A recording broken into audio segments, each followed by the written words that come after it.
Hello नमस्कार, Radhe Radhe, good evening my dear student. उम्मीद करते हैं आप सभी स्वस्थ और मस्त होंगे। मैं हार्दिक यादव आपका आपके यूट्यूब चैनल संस्कृत क्लासेस पर ढेर सारा स्वागत एवं अभिवादन करते हैं। उम्मीद करते हैं आपकी पढ़ाई शानदार और लाजवाब चल रही होगी। आज की क्लास काफ़ी ज़्यादा महत्वपूर्ण क्लास होने वाली, क्योंकि आज क्लास में कुछ ऐसी जानकारियाँ हम आपको देंगे जो काफ़ी महत्वपूर्ण है। जैसे कि हमें नींद क्यों आती है, पहली बात तो ये होगी हमें नींद क्यों आती है। दूसरी, नींद हमें रात में ही क्यों आती है। दूसरी बात ये हो गई, पहली बात हमें नींद क्यों आती है, दूसरी बात ये कि रात को ही नींद क्यों आती है। ठीक है, दिन में हमें ज़्यादा नींद क्यों नहीं आती, दिन में सब लोग क्यों जगते हैं, रात में सभी लोग क्यों सोते हैं। ठीक है, ये सारी चीज़ें, बच्चा ज़्यादा क्यों सोता है। जो शिशु होते हैं, नवजात शिशु होते हैं, वो अधिकतर बहुत टाइम तक सोते हैं। उनका टाइमिंग जो होता है 18 घंटे का होता है। थोड़ा बहुत जब वो दूध पीना होता है तब उठ जाते हैं, या किसी कारणवश जग जाते हैं, वरना वो सोते ही रहते हैं। ये क्या रीज़न है ऐसा, तो आज हम इन सब चीज़ों पर बात करते हैं। सबसे पहली बात करेंगे आज की जो क्लास में हमारी अंतःस्रावी ग्रंथियाँ, और आखिरी अंतःस्रावी ग्रंथि है कौन सी है, 6 नंबर की हमारी अंतःस्रावी ग्रंथि, जैसे कहते हैं हम पीनियल का या फिर पीनियल बॉडी। बहुत ज़्यादा महत्वपूर्ण ग्रंथि है, क्योंकि इसे रहस्यमयी ग्रंथि के नाम से भी जाना जाता है। किस ग्रंथि के नाम से? रहस्यमयी ग्रंथि के नाम से भी जाना जाता है।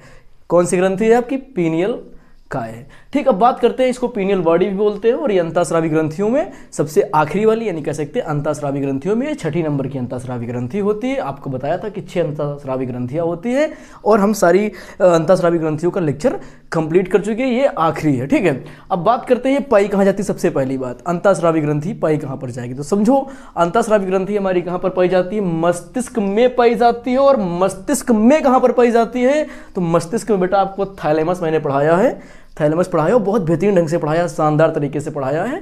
तो वही थैलेमस का एक हिस्सा होता है, उसी से जुड़ी होती है। यानी कि ह्यूमन ब्रेन हो गया, और ह्यूमन ब्रेन में थैलेमस हो गया, और उसी थैलेमस से क्या जुड़ी होती है? आपकी अंतःस्रावी ग्रंथि 6 नंबर की, यानी 6ठी अंतःस्रावी ग्रंथि कौन सी? पीनियल का, यानी पीनियल बॉडी ह्यूमन ब्रेन में थैलेमस में से जुड़ी होती है, थैलेमस में पाई जाती है। ठीक, ये बात क्लियर हो गई। अब हम बात करते हैं कि इसका रंग कैसा होता है। ठीक, तो बेटा आपका जो है ये पीनियल काय जो है, पीनियल बॉडी है, ये पीनियल काय सफ़ेद रंग की होती है। संरचना कैसी होती है? चपटी होती है, मतलब ये चपटी संरचना में होती है। ठीक है, और ये रंग किसका? सफ़ेद होता है। ठीक, अब बात करते हैं कि जो है प्राचीन समय में लोग इसको आत्मा का स्थान देते थे।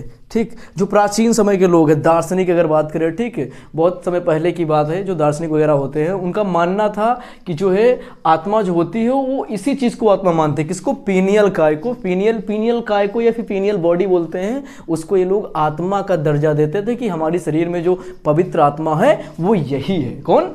पीनियल काय। ठीक, अब हम बात करते हैं ये आकार में, जो इसका आकार मैक्सिमम कैसा होता है, तो बात करें ये 5 से 8 मिलीमीटर का जो इसका आकार होता है। ठीक, कैसा होता है? 5 से 8 मिलीमीटर का आकार होता है। और ये भार में कैसी होती है?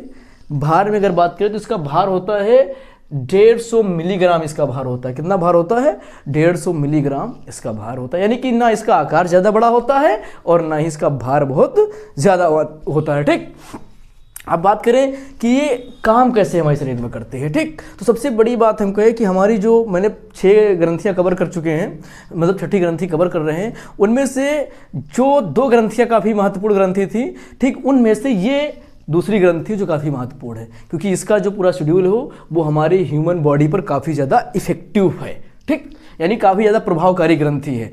अब बात करते हैं कि ये जो है नींद और हमारे जागने का, जो हमें नींद आने का और हमारे जागने का जो एक चक्र होता है, ये उसको नियंत्रित करती है। यानी हमको इतनी टाइम तक सोना है, इतनी टाइम तक उठना है। एक बॉडी होती है ना, एक समय पर आप देखते हो कि हमारा शरीर थकावट महसूस करता है और हम लेट जाते हैं, फिर हम सो जाते हैं। ठीक है, फिर एक समय के बाद हमारी आंखें खुल जाती है। ऐसा नहीं कि हम सो गए तो हमेशा सोते ही रहेंगे, ऐसा बिल्कुल नहीं है। हम एक समय के बाद जग जाते हैं। ठीक है, तो सोने और जागने का जो चक्र है वो कौन नियंत्रित करता है? तो बेटा यही हमारी पीनियल काय नियंत्रित करती है। अब हम बात करते हैं कि पीनियल काय क्या है। एक अंतःस्रावी ग्रंथि है। अगर ग्रंथि है तो उससे कुछ हार्मोन्स निकलते होंगे। तो कौन सा हार्मोन्स निकलता है? तो इससे निकलता है मेलेटोनिन। ठीक, कहीं कहीं पर इसको मेलेटोनिन भी होता है, यहाँ पर लिखा है मेलेटोनिन। ठीक, क्या इस ग्रंथि से मेलेटोनिन नामक हार्मोन स्रावित होता है। कौन सा हार्मोन्स? मेलेटोनिन नामक हार्मोन स्रावित होता है। ये बात आपको ध्यान में रखना है, और इस बात को मैंने नोट में भी डाल दिया है कि आप बाकायदा ध्यान रखें कि जो ये ग्रंथि है कौन सी?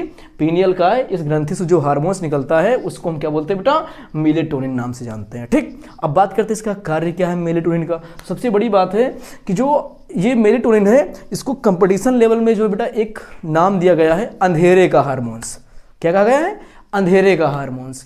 तो अब बात समझना, अंधेरे का हार्मोन्स कौन सा है आपका बेटा? यही मेलेटोनिन को अंधेरे के हार्मोन्स के नाम से भी जाना जाता है। तो ये तो रही कॉम्पिटिटिव एग्जाम की बात, और ये ज़्यादातर पूछा भी जाता है, तो आपको ध्यान में रखना चाहिए इस बात को। ठीक, अब बात करते हैं, इस हार्मोन्स को अंधेरे का हार्मोन्स भी कहते हैं, लेकिन क्यों? ऐसा क्या है भाई कि इसको अंधेरे का हार्मोन्स कहते हैं? तो एक सबसे बड़ा रीज़न निकल के आता है कि जो मेलेटोनिन है ये अंधेरे के समय ज़्यादा सक्रिय होता है और ज़्यादा मात्रा में पीनियल काय ग्रंथि से स्रावित होता है, यानी कि निकलता है। जब अंधेरा होता है तो उस समय क्या होता है, आपकी ग्रंथि है जिसका नाम क्या है? पीनियल काय। इस ग्रंथि से एक हार्मोन्स ज़्यादा मात्रा में स्रावित होता है, उस हार्मोन्स का नाम क्या है? मेलेटोनिन। नाम क्या है?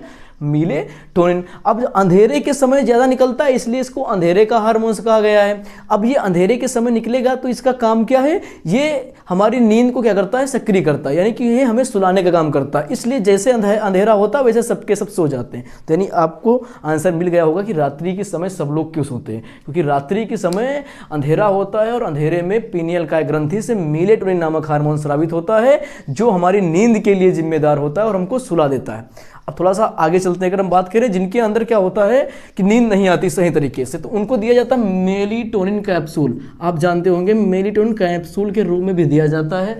ठीक है, और भी कई मेडिसिन में इसको इस्तेमाल किया जाता है मानसिक विकार में। ध्यान रखना बेटा, अगर कोई मानसिक रोगी है, ठीक, मानसिक विकार तभी उत्पन्न होता है जब हमें नींद प्रॉपर नहीं आती है। ठीक, अब अगर प्रॉपर नींद नहीं आ रही तो उस मानसिक विकार की जो मेडिसिन होगी, उस मेडिसिन में कहीं ना कहीं मेलेटोनिन इंक्लूड ही होगा, क्योंकि ये क्या करता है, हमारे नींद के स्तर को, यानी कि जो हमारा स्तर है किसका? मेलेटोनिन का, उसको बढ़ा देता है। ठीक, और दूसरा अगर सामान्य उपाय है, अगर किसी का मेलेटोनिन डाउन है तो उसको क्या करना चाहिए कि सुबह की मॉर्निंग टाइम की धूप है, यानी कि उसको 30 से 40 मिनट की धूप लेनी चाहिए, बिल्कुल सुबह वाली। ठीक, और उसकी बाद क्या करना चाहिए, रात में सोने से 2 घंटे पहले, नहीं तो कम से कम 1 घंटे पहले उसको स्क्रीन से दूर हो जाना चाहिए। इससे क्या होगा, आपका मेलेटोनिन स्तर बढ़ जाएगा और आपको अच्छी नींद आ जाएगी। इसलिए कहते हैं कि सोने से 1 घंटे पहले फ़ोन को अपने आप से दूर कर देना चाहिए। फ़ोन ही नहीं, किसी भी स्क्रीन से, आपको सभी स्क्रीन से दूर हो जाना चाहिए, जो भी जिससे लाइट सिन करती हैं उनसे आपको दूर होना चाहिए, क्योंकि जब तक आप उजाले में रहोगे,